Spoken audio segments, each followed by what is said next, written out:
Parc Fermé regulations were first introduced into F1 in 2003 and forbid the use of specific qualifying engine and aerodynamic components over a race weekend. These regulations were introduced in order to limit unfair qualifying advantages that had meant that teams could swap in and out various car components in order to give them an advantage in qualifying and then change these components again for the race itself, allowing teams to have maximum possible engine performance during qualifying and to use a completely different engine during the race, significantly reducing the degradation of parts and giving them an unfair advantage over competitors. In order to combat this, the modern Parc Fermé rules forbid any significant changes in car machinery or setup after the car first leaves the garage for Q1,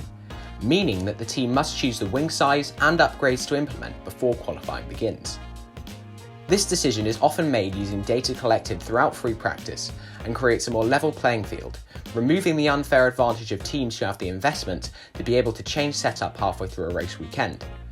After the car leaves the garage, the only changes allowed to be made are tyre changes and any necessary repairs or component replacements. Although, if a constructor exceeds their yearly allocation of engine components for a season, they are forced to take a grid penalty for that weekend, with the number of places penalised varying based on the number and significance of the additional components. While Parc Fermé rules are largely considered a positive by the F1 community, they can sometimes have a negative effect upon a race weekend, as teams can no longer shape their car based on the predicted conditions over the entire weekend.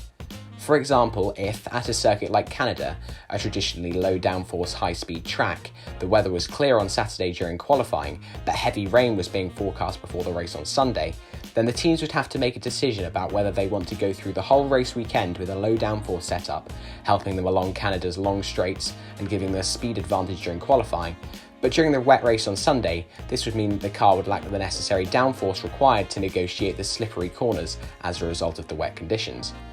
This scenario would also result in many other teams attempting to do the opposite, meaning that while they may not have an ideal qualifying, they would benefit from the increased downforce setup during the race itself.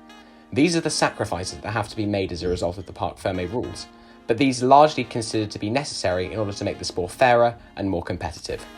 Thank you for watching. Like the video and subscribe.